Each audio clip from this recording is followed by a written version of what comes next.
Bonjour. Aujourd'hui, nous parlons de la doctrine de l'Immaculée Conception. Marie, immaculée, depuis sa conception. Cette doctrine a d'abord été célébrée dans la liturgie, dès le 8e siècle en Orient, 8 ou 9 décembre. La fête est passée en Angleterre au 9e siècle, elle est un peu tombée dans l'oubli, elle a été remise à l'honneur avec l'influence de Sainte Edmère de Canterbury au XIIe siècle. Et puis, c'est resté un peu marginal, mais la doctrine s'est progressivement développée, notamment avec Duns Scotus. Et en 1661, le pape Alexandre VII a reconnu le culte du 8 décembre de l'Immaculée Conception. C'était très important parce qu'alors beaucoup de paroisses ou de congrégations religieuses se sont placées sous le patronage de l'Immaculée Conception. Et le sens commun des fidèles a progressivement développé et approfondi ce mystère jusqu'à en demander le dogme, puisque l'Église d'Occident aime louer Dieu à travers le dogme, alors que l'Église d'Orient aime mieux une louange à travers des hymnes et des liturgies, des icônes. Le dogme de l'Immaculée Conception a été proclamé par le pape Pie IX en l'an 1854. Et en quelque sorte, 2 ans après, si l'on veut, il a été confirmé par les apparitions de Lourdes, qui ne sont pas un objet de foi. Continuons. La doctrine de l'Immaculée Conception s'enracine dans l'Ancien Testament. Nous voyons par exemple le prophète Jérémie qui a été choisi par Dieu dès le sein de sa mère. Mais de manière beaucoup plus large, tout l'Ancien Testament nous montre une histoire de sanctification qui doit réussir. Abraham commence une nouvelle histoire. Et il a un fils, Isaac, qui est conçu de façon miraculeuse parce que Abraham et son épouse Sarah étaient beaucoup trop âgés pour avoir un enfant. Isaac, parce que tu as ri. Mais Isaac a été conçu. Ensuite, l'alliance au Sinaï. Il y a eu la sortie d'Égypte. Et puis, l'alliance au Sinaï. Il faut relire Exode chapitre 19. Avant cette alliance où le peuple dit oui à Dieu, le peuple lave ses vêtements. La tradition juive a fait une relecture intéressante. Par exemple avec Philon d'Alexandrie. Laver ses vêtements pour symboliser aussi une purification intérieure, une guérison des blessures causées par les transgressions commises en Égypte, transgressions dont nous parle le livre d'Ézéchiel. Alors, une fois que les vêtements sont propres et que les cœurs sont purifiés, le peuple est capable de dire oui. Et nous voyons bien que c'est une préfiguration de ce qui arrive avec la Vierge Marie. À l'Annonciation, qui est aussi une alliance, où Marie, par l'intermédiaire de l'ange Gabriel, dit oui à Dieu, je suis la servante du Seigneur. Elle a été comblée de grâce, nous l'expliquerons tout à l'heure. Et les pères de l'Église ont interprété tout de suite qu'elle a été purifiée, comme les Hébreux avant le Sinaï. Alors, Saint Éphrem ou Saint Jacques de Saroube pensent qu'elle a été purifiée au moment de l'Annonciation. Mais Saint Grégoire de Naziance pense qu'elle a été purifiée bien avant, sans trop préciser.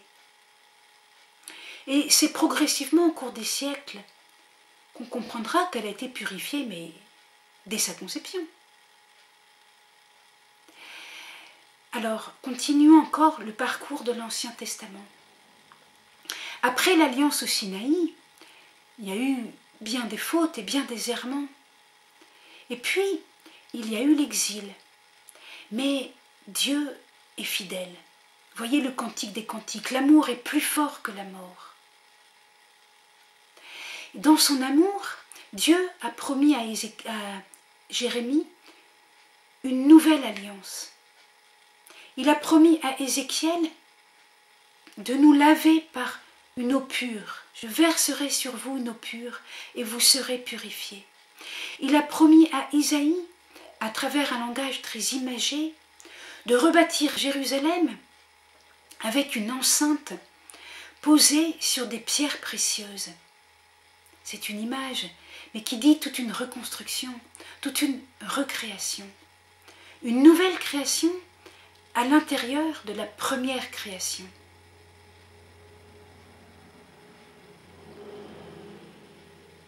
Plus encore, au retour d'exil, la reconstruction du temple, il faut lire les oracles à la fille de Sion. La reconstruction du temple, réjouis-toi, fille de Sion, voici que ton roi est au milieu de toi. Dans le temple reconstruit, le temple est au milieu du peuple. Comme le levain dans la pâte, il rayonne et il sanctifie le peuple. Combien plus Jésus sanctifie Marie. Toute cette histoire aboutit donc à un reste saint, appelé fille de Sion, et le cardinal Ratzinger nous explique que Marie est la fille de Sion en personne. Elle est le reste saint en personne, comme elle est aussi l'Église immaculée dont parle la lettre de saint Paul aux Éphésiens au chapitre 5, l'Église immaculée en personne. Le projet de Dieu réussit. La grâce de Dieu est suffisante pour susciter une réponse de la part de l'humanité qui soit à la hauteur de la vocation de l'humanité. Maintenant, si nous ouvrons l'évangile de l'Annonciation, l'évangile de Saint Luc, Marie est saluée pleine de grâce, en grec kekaritomene. C'est une forme de parfait passif au participe, d'un verbe qui a pour racine charis, la grâce. Le verbe signifie combler de grâce. La forme participe parfait passif signifie qui a été imprégné, comblé de grâce et qui est resté fidèle à cette grâce. Cette appellation kekaritomene ne se trouve que là, mais on retrouve le même verbe dans la lettre de saint Paul aux Éphésiens. Dieu nous a choisis et élus pour être saints et immaculés en sa présence.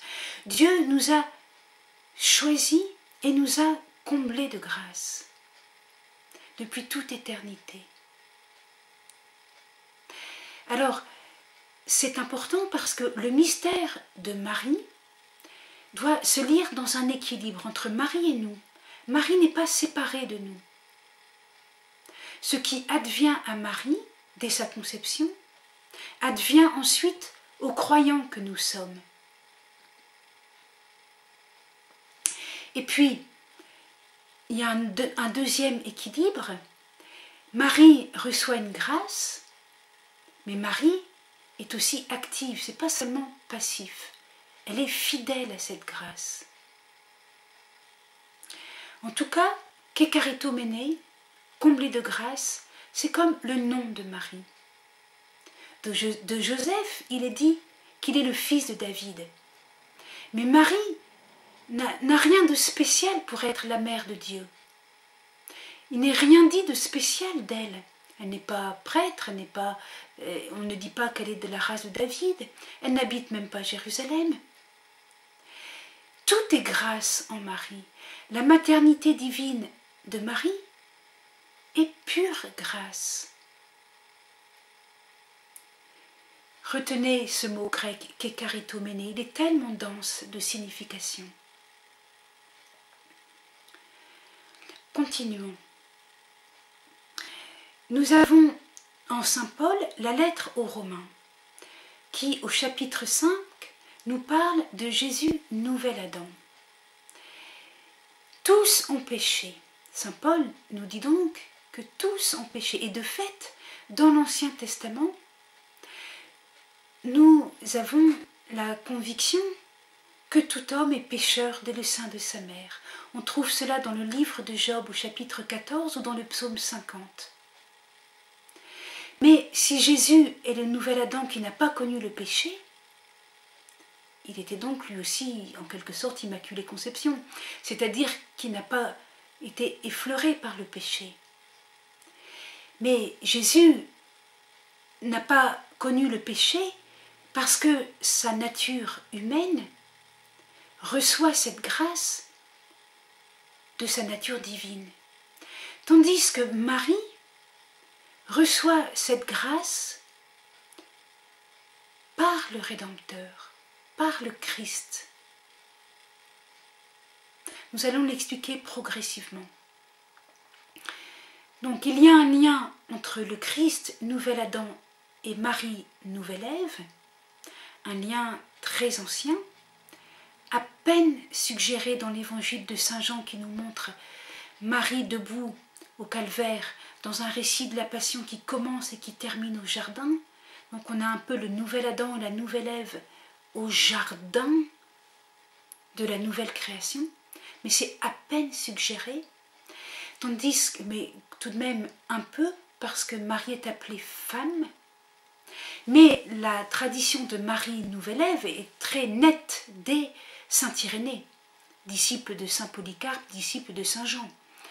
Donc c'est une tradition très ancienne qui répond à la question, Romains 5, Christ nouvel Adam, mais qui est la nouvelle Ève? Eh bien c'est Marie. Et si on dit que Marie est la nouvelle Ève, eh bien on dit qu'elle est immaculée, qu'elle sort des mains du Créateur, toute pure et toute immaculée, comme Ève est sortie des mains du Créateur, toute pure et immaculée. Mais Ève n'a pas été fidèle à cette grâce. Tandis que Marie, et c'est là sa grandeur, elle a été fidèle à cette grâce. Pour Ève, qui était dans un monde innocent, c'est une grande culpabilité. Pour Marie, qui était entourée d'épines dans un monde corrompu, avoir conservé cette grâce d'être immaculée, c'est un héroïsme. Continuons.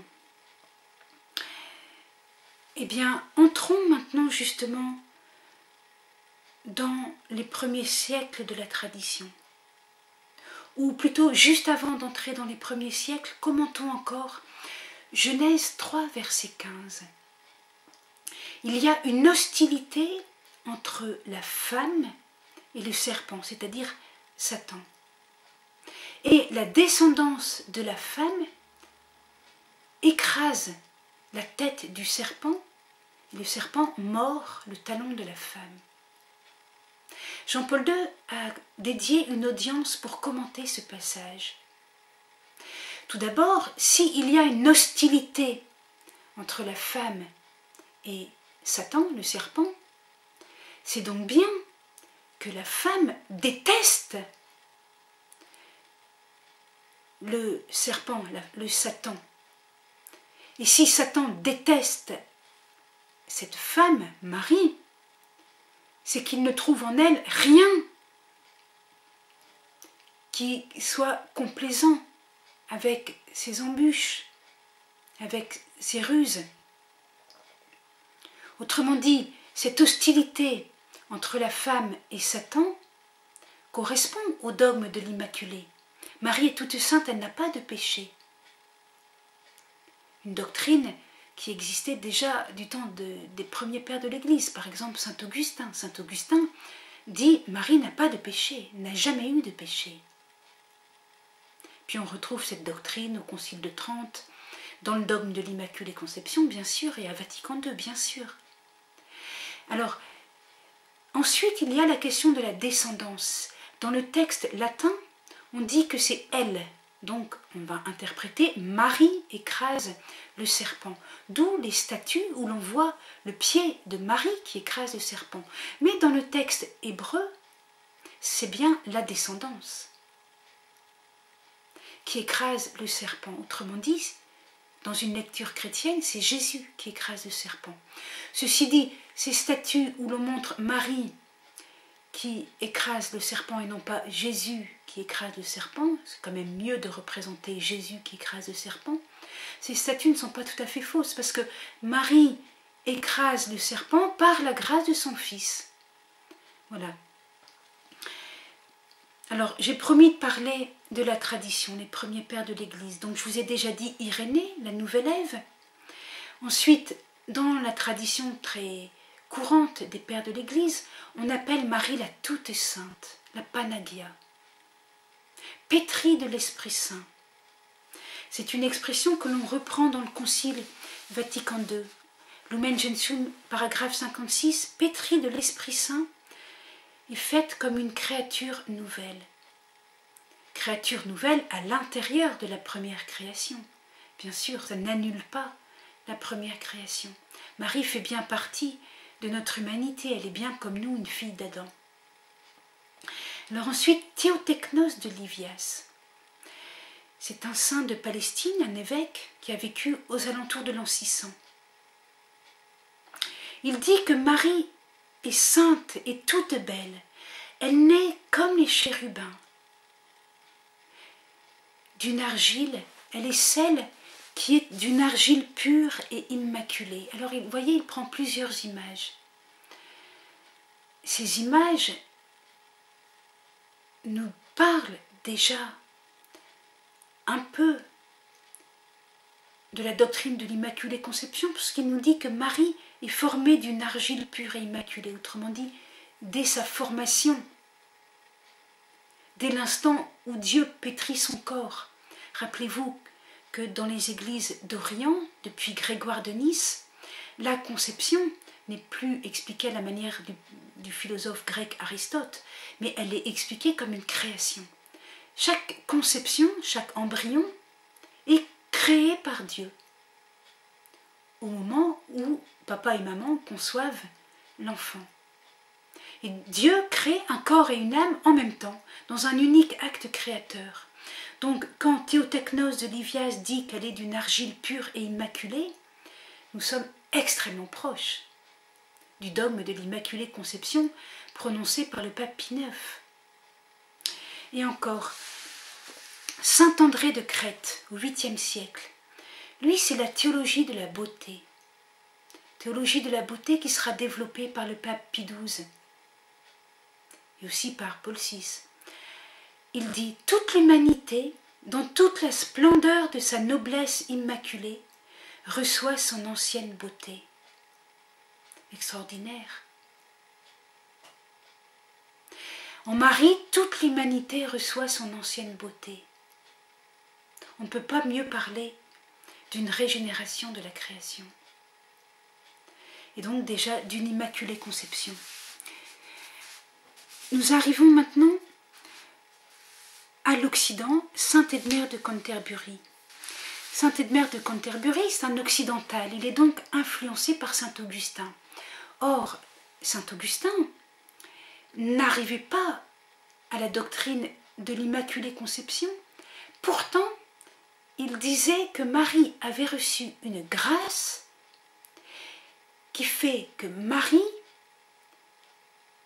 avait la grâce de vaincre le péché et qu'il ne faut jamais parler de péché quand on parle de Marie. Ça, c'est saint Augustin. Donc il avait une vision très active. Marie a une grâce, c'est le début de la rédemption, elle a une grâce pour vaincre le péché. Mais de là à parler d'une immaculée conception, il n'y arrivait pas parce qu'il se disait, mais tout le monde bénéficie de la rédemption puisque le Christ est rédempteur. Mais sainte Edmère de Canterbury a pris une image, l'image de la châtaigne. Il dit, oui, Marie est comme une châtaigne. Il y a bien des épines, c'est-à-dire l'humanité pécheresse, mais ces épines ne l'atteignent pas, c'est-à-dire que Marie n'est pas contaminée par le péché originel. Et nous voyons bien que de Sainte-Edmère de Canterbury à Danscott, il n'y a qu'un pas. Donc Sainte-Edmère, XIIe siècle, Danscott, XIIIe. Danscott, Marie est bien sauvée. Elle bénéficie de la rédemption. Mais ce que saint Augustin ne comprenait pas, c'est que cette rédemption pour Marie n'est pas une réparation de quelque chose, mais c'est une préservation. Marie est préservée du péché originel. Alors il y a encore eu des débats. Vous savez que saint Bernard ou saint Thomas d'Aquin ont relativement beaucoup résisté à cette doctrine, quoique saint Thomas d'Aquin ait eu un certain nombre de variantes dans ses écrits. Continuons. La grandeur de l'argumentation de Danscott, c'est de situer Marie comme notre sœur, elle aussi bénéficie de la rédemption, et d'avoir le regard suffisamment vaste pour considérer les choses dans le plan du Créateur et dans le plan du Rédempteur. Il fallait que le plan du Créateur réussisse au moins dans une personne. Il fallait que le plan de la rédemption soit parfait dans une personne. Et en qui, sinon, en celle qui devait être la mère du Verbe incarné, donc en Marie. Le dogme de l'Immaculée Conception en 1854 est d'abord un émerveillement, une louange de Dieu.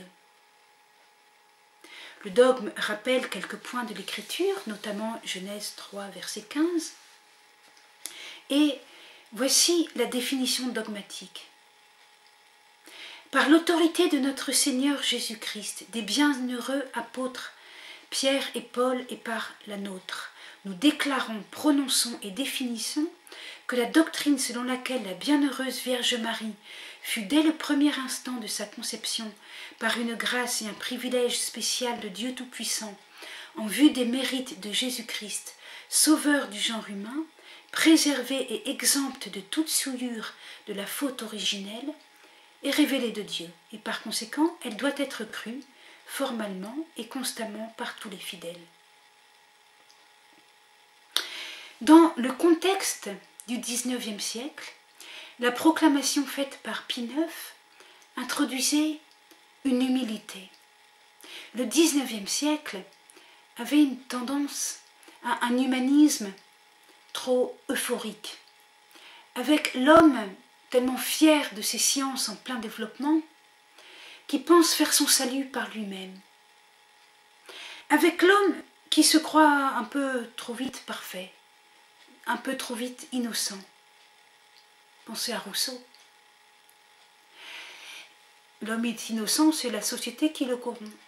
Tandis que le dogme de l'Immaculée Conception, parce que ce dogme est inséparable de la doctrine du péché originel, rappelle l'homme à l'humilité et au réalisme. Et au réalisme, nous savons bien qu'il y a mystérieusement dans l'humanité une tendance au mal et que nous avons besoin d'un Rédempteur et d'un Sauveur. Le pape Pie X a lui aussi fait un commentaire de ce dogme et il a insisté sur l'appel à la sainteté que ce dogme nous dit. Si Marie est sans tache, nous sommes nous aussi appelés à être saints et immaculés, comme dit l'Épître aux Éphésiens au chapitre 1. Sans tache ni ride, dit la même épître au chapitre 5. Donc voyez-vous, ce dogme nous dynamise, ce dogme nous encourage. Marie immaculée nous immaculise, si j'ose inventer un mot. Marie immaculée nous immaculise. Pie XII, en 1953, voit en Marie celle qui n'a jamais été esclave de Satan. C'est encore une relecture de Genèse 3, verset 15. Et il développe une théologie de la beauté, de la beauté. Elle est la toute pure, la toute belle. Le Concile Vatican II va relier le dogme de l'Immaculée Conception au dogme de la maternité divine. Marie, sans nul péché, sans que nul péché ne la retienne, a donné son consentement au projet de Dieu, à l'incarnation. Et Vatican II relie aussi ce dogme à celui de l'Assomption et montre que le dogme de l'Immaculée est pour nous une lumière, une source d'espérance. Paul VI montre que ce dogme encourage notre dynamisme missionnaire. À un autre niveau, la conférence épiscopale de Puebla en a montré la dynamique de libération sociale et la dynamique de dignité de la femme. Et Jean-Paul II, dans son encyclique Redemptoris Mater, a décrit la mission de Marie comme une participation de la mission des personnes divines. Je vais lire, pour terminer, un petit passage de Jean-Paul II dans la Redemptoris Mater. Marie a été préservée de l'héritage du péché originel.